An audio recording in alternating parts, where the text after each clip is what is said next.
ಆಯ್ತು, ಆ land dispute ಇದೆ, ಆ ಡಿಸ್ಪ್ಯೂಟ್ ಕ್ಲಿಯರ್ ಆದಾಗ ನೀವು ಶಿಫ್ಟ್ ಮಾಡಿ ಅವ್ರನ್ನ. ಅವ್ರು ಜಿನಿಯರ್ನಾಗೆ ವ್ಯಾಪಾರ ಮಾಡ್ತಾರೆ, ಯಾಕೆ ಕೊಟ್ಟಿಲ್ಲ? ಸರ್, ಈ ಪ್ರಕರಣ ತುಂಬ ಹಳೆ ಪ್ರಕರಣ ಸರ್, ಸುಮಾರು ವರ್ಷದಿಂದ ನಗರದಲ್ಲಿ ಬಂದಿರೋ ಪ್ರಕರಣ. ಯಾಕಂದ್ರೆ ನಾವು ಸರ್ವೆ ಮಾಡಿ ಜಾಗ ಎಲ್ಲಿದೆ ಅದ್ರ ಮೇಲೆ ಐಡೆಂಟಿಟಿ ಕಾರ್ಡ್ ಕೊಡ್ತೀವಿ ಸರ್, ಕೊಡ್ಲಿಕ್ಕೆ ನಮ್ಗೆ ಇರಲ್ಲ ಸರ್, ಒಂದೇ ಕಡೆ ಇರ್ತಾರೆ.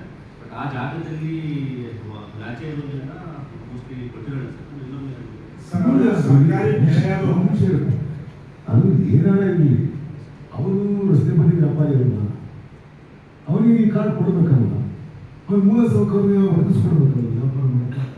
ಏನಾಯ್ತು, ಜಮೀನು ಡಿಸ್ಪ್ಯೂಟ್ ಇದೆ ಅಂತಂದ್ರೆ ಜಮೀನು ಯಾರು ಕೋರ್ಟ್ ಹಾಕಿಡೋರು ಅವರಂತೆ, ಅವರು ಇವರಂತೆ, ಇಲ್ಲಿ ಬೇರೆ ಜಾಗ ಇಲ್ಲ ಬೇಡ.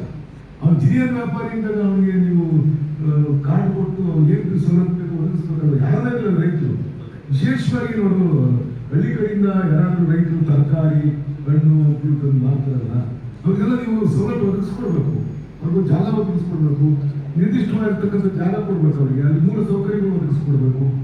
ರೈತರಿಗೆ ಹಾಗೆ ಬಂದು ಅವರಿಗೆ ನಿಮ್ಮ ಸಿಟಿಗೆ ತರಕಾರಿ ಹಾಗೂ ಮತ್ತೊಂದು ದಿನನಿತ್ಯ ರೈತರು ತಂದು ಕೊಟ್ಟರೆ ಇಲ್ಲಿ ಜೀವನ ನಡೀತಕ್ಕಂಥದ್ದು. ಅಲ್ಲಿಂದ ಅವ್ರು ರೈತರು ತರ್ತಕ್ಕಂಥವ್ರಿಗೆ ತೊಂದರೆ ಆದರೆ ಅದು ಸರಿಯಾಗಿರ್ತಕ್ಕಂಥ ಕ್ರಮ ಅಲ್ಲ. ಅದನ್ನು ನೀವು ಏನು